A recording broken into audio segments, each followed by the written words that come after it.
افغانستان د بدخشان ولایت په واخان ولسوالۍ کې دلته د غرونو په اوچته څوکه کې یوه صفري نقطه ده او د دې صفري نقطې نوم دی پاول شیوکوفسکوا. د همدې نقطې یو طرف ته افغانستان، بل طرف ته چین او بل خواته یې تاجکستان پروت دی. دا وړه څوکه چې په تاریخي لحاظ ډېره پخوانۍ او مهمه منطقه ګڼل کیږي، دا هغه نقطه او ساحه ده چې سلګونه کاله مخکې پې د سکندر اعظم او مارکو پولو په شان نورو لویو څېرو هم تګ راتګ کاوه. او تر ټولو مهمه دا چې دا لار د ورېښمو یا ابریشمو د لارو د وصلېدو یوه اساسي نقطه وه. موږ او تاسو له ماشومتوب نه تر اوسه پورې د ورېښمو یا ابریشم لار نوم په بېلابېلو ځایونو کې اورېدلی دی، خو کله مو فکر کړی چې ابریشم یا ورېښم دی څه شی او ولې دغو لارو ته د ورېښمو لار وایي؟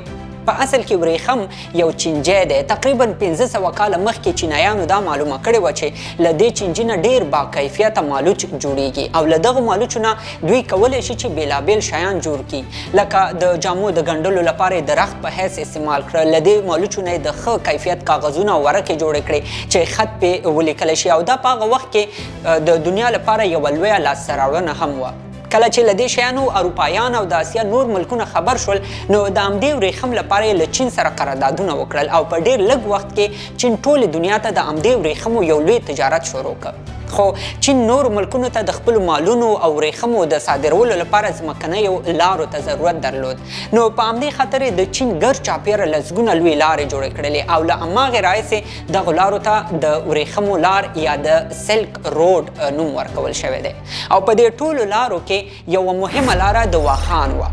دا ځکه مهمه لار ګڼل کېدله چې له دې لارې نه په اسانۍ سره منځنۍ اسیا هېوادونو ته مالونه وړل کېدلی شول او له همدې سرحد نه بیا په بله لار جنوبي اسیا ملکونو ته هم په تیزۍ سره مالونه وړل کېدل. خو دلته یوه ستونزه موجوده وه او هغه دلته اوچت غرونه وو چې تګ راتګ یې پکې سخت کړی و او د مرګ خطر هم پکې و، خو بیا هم د مالونو د زر رسېدو په خاطر دا لاره استعمالېدله او په همدې خاطر اوس هم دې لارې ته د ورېښمو لار ویل کیږي.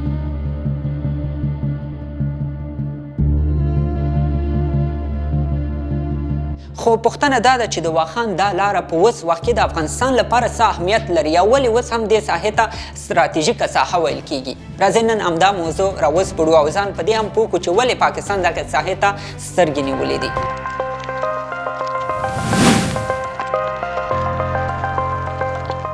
په اصل کې د بدخشان د واخان ولسوالۍ دا سیمه د یوې نرۍ تړانګې په شکل د چین تر سرحده پورې په 350 کیلومترو کې غځېدلې ده. د همدې نرۍ تړانګې یوې خواته د پاکستان ګلګت بلتستان ایالت پروت دی او بل خواته یې د تاجکستان خاوره ده او په همدې خاطر دې سیمې ته د الیز یا کوریډور وایي. کوریډور په اصل کې یوې داسې غځېدلې لار ته وایي چې له همدې یوې لارې نه څو نورو مهمو ځایونو ته لار تلي. نو د واخان لار ته ځکه د الیز کلمه کارېږي چې همدې وړې ساحې افغانستان له چین، تاجکستان او پاکستان سره نښلولی دی او که چیرته له دې ساحې نه د مرکزي نقطې په توګه استفاده وشي، نو د هندوستان، سریلنکا، نیپال او بوتان په څېر نور هیوادونه به له تاجکستان، ازبکستان، آذربایجان، قرغیزستان، ترکمنستان، منګولیا او نورو عربي ملکونو سره ونښلول شي. دې نظریې هغه وخت لا ډېر اهمیت پیدا کړ چې د چین لخوا د BRI یا د نړیوال کمربند او سړک په نوم یوه لویه پروژه شروع شوه.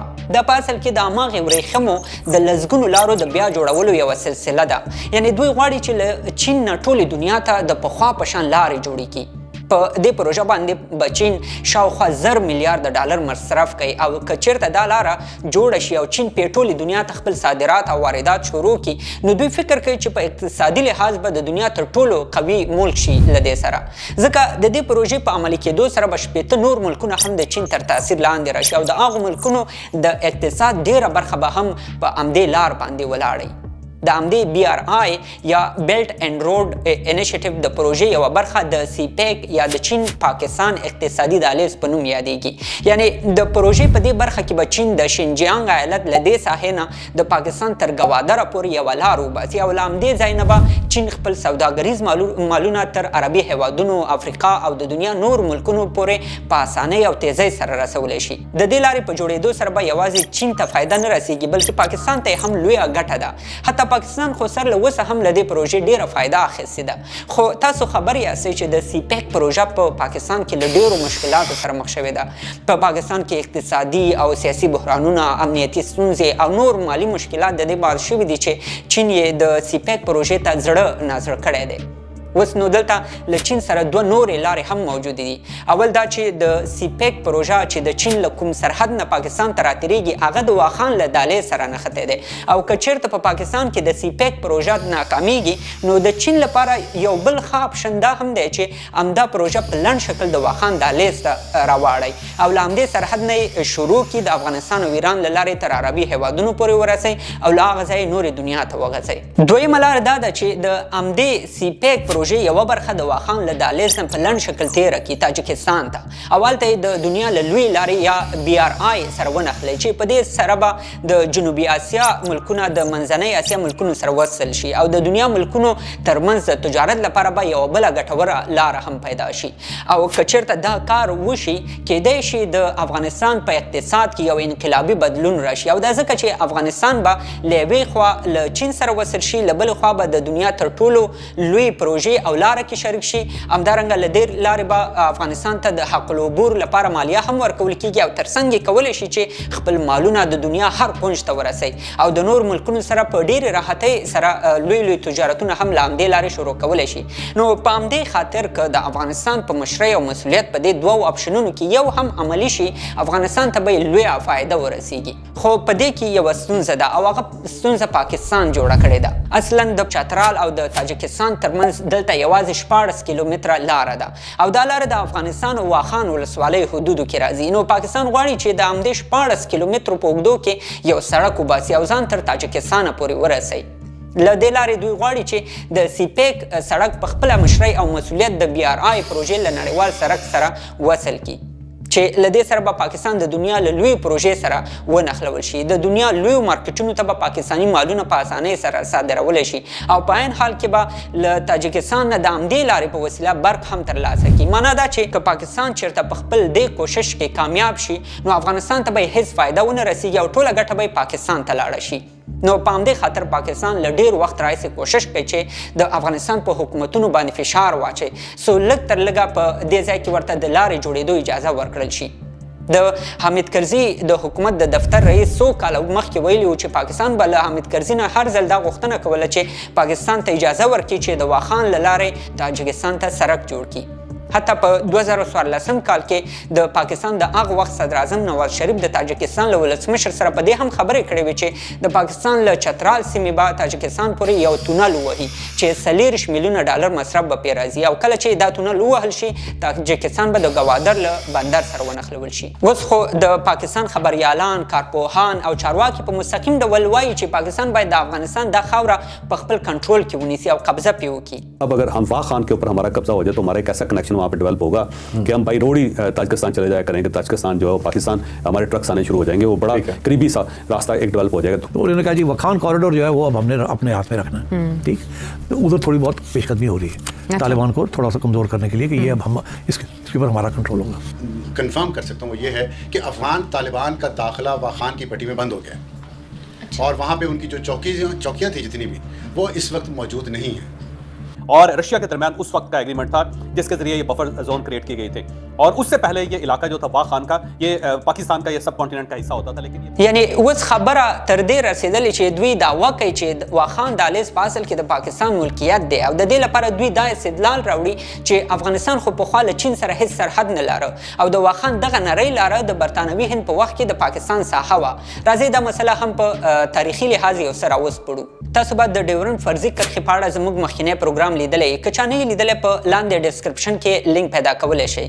په هغه ویډیو کې دا روښانه شوي ده چې برتانوي مورټیم ډیورنډ څنګه کابل ته راغی او له امیر عبدالرحمن خان سره د ډیورنډ فرضي کرښې په شمول د افغانستان د غربي سرحدونو او نورو ساحو په اړه هم خبرې وکړې. اصلا د امیر عبدالرحمن خان د واکمنۍ په وخت کې افغانستان د روسیې او برتانیې په منځ کې راګیر و. یوې خواته یې برتانیه حاکمه وه او بلې خواته یې روسیه وه، یعنې اوسنی تاجکستان، ازبکستان، ترکمنستان او دې طرف ته نور هیوادونه د روسیې تر لاس لاندې وو او هندوستان او بیا وروسته جوړ شوی پاکستان د برتانیې ځمکې ګڼل کېدلې او د دوی دواړو روسیې او برتانیې ترمنځ تر ټولو نږدې ساحه چې دوی یو بل سره بیل کړي وو د واخان دا سیمه وه. نو په همدې خاطر دغو دوو لویو ملکونو موافقه وکړه چې د واخان دا سیمه به د روسیې او برتانیې ترمنځ بفر زون وي. بفر زون اصلا د جګړې د مخنیوي لپاره ټاکل کېږي. دا داسې ځای ته ویل کېږي چې له هغې ساحې نه به هیڅ ملک مخته نه نه راځي. نو په همدې اساس مورټیمو ډیورن چې کله افغانستان ته راغی او له امیر عبدالرحمن خان سره د افغانستان په سرحدونو باندې خبرې کولې، نو یوه مسله پکې دا هم وه چې د واخان سرحدونه د روسیې او برطانیې لخوا معلوم کړای شول. یعنی د امیر عبدالرحمن خان او مورټیمو ډیمورن ترمنځ په دې ملاقات کې یوازې د واخان لپاره سرحدونه وټاکل شول. سو برطانیه په روسیه او روسیه په برطانیه باندې حمله ونه کړای شي، او دا معنا نه لري چې د واخان خاوره د برطانیه په لاس کې وه او همدلته افغانستان ته وسپارل شوه، بلکې دا واخان سیمه په اصل کې د احمدشاه بابا په وخت کې د افغانستان یوه مهمه ساحه ګڼل کېدله. د نیدرلند د یو پوهنتون لخوا په دې ترسره شوي تحقیق کې ویل شوي چې په 18مه پیړۍ کې به د همدې سیمې نه چین ته د احمدشاه بابا نمایندګانو تګ راتګ هم کاوه. خو د دې سیمې د جغرافیوي موقعیت له وجې چې ډیره لرې پرته ده او د غرونو له وجې ورته تګ راتګ په اسانه نه کیږي، نو د حکومتونو لخوا هم ورته ډیر پام نه کېده او همداسې په خپل حال باندې پاتې شوې وه. په 2012 کال کې د چین د بهرنیو چارو وزارت په خپله ویبپاڼه کې یوه تاریخي معاهده خپره کړه چې په کې د افغانستان، چین او د تاجکستان ترمنځ د درې واړو هیوادونو د نښلېدو نقطه او سرحدونه په رسمي ډول واضح شوي او اعلان شوي وو. په دې معاهده کې ویل شوي چې د افغانستان، چین او تاجکستان ترمنځ د پاول شیوکوسکوا په نوم دا شریکه نقطه په اول ځل په 1963 کال کې د افغانستان او چین ترمنځ معلومه شوې وه او امضا شوې هم وه. ورپسې په 1981 کال کې د افغانستان او شوروي اتحاد ترمنځ د اوسني تاجکستان او افغانستان سرحدونو په اړه هم یو تړون امضا شوی و. د افغانستان، چین او تاجکستان ترمنځ د دې معاهدې په 2مه ماده کې لیکل شوي چې دا نقطه د درې واړو هیوادونو ترمنځ په رسمي ډول سرحدي او صفري ټکي حسابیږي. په دې قرارداد باندې د چین، تاجکستان او افغانستان مسؤلینو امضاګانې هم کړې دي. نو په همدې اساس افغانستان د واخان دهلیز له لارې د چین سره 96 کیلومتره رسمي، غیر متنازعه او منل شوی سرحد لري، او هیڅ ملک په یوه داسې خاوره دعوه نشي کولی چې سرحدونه یې د نورو ملکونو سره په رسمي ډول اعلان شوي او واضح شوي.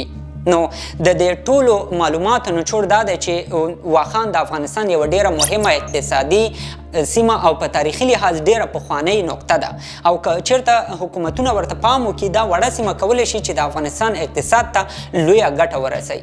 دا اوس په دې سیمه کې تر 18,000 پورې افغانان اوسېږي چې زیاتره تاجک، پښتانه او ازبک دي او ډېرې په قرغیزي او واخاني ژبو باندې خبرې کوي. په افغانستان کې د جمهوریت د واکمنۍ په وخت کې ځینو چارواکو داسې اندېښنه ښودلې وه چې د واخان په دې سرحدي سیمه کې اوسېدونکي د افغانان د ژوند د امکاناتو د نشتون له وجې نورو نږدې ملکونو ته په مهاجرت باندې مجبوریږي، او که د ژوند سهولتونه لکه ښوونځي، روغتیایي کلینیکونه، سړکونه او د څښاک پاکو اوبو په شان نور اسانتیاوې ورته برابرې شي، دا خلک به په خپلو سیمو کې پاتې شي او د افغانستان یوه مهمه ساحه به محفوظه پاتې شي. دا و زموږ د دې ونې خپرونه. هیله ده چې د پروګرام به د واخان د ارزښت په اړه ستاسو معلومات یو څه زیات کړي واوسي. په دې پروګرام کې استعمال شوي ټول معلومات چې له کومو سرچینو راخیستل شوي لینک یې د یوټیوب په لاندې ډسکرپشن کې تاسو موندلی شئ. تر بلې خپرونې د الله په امان.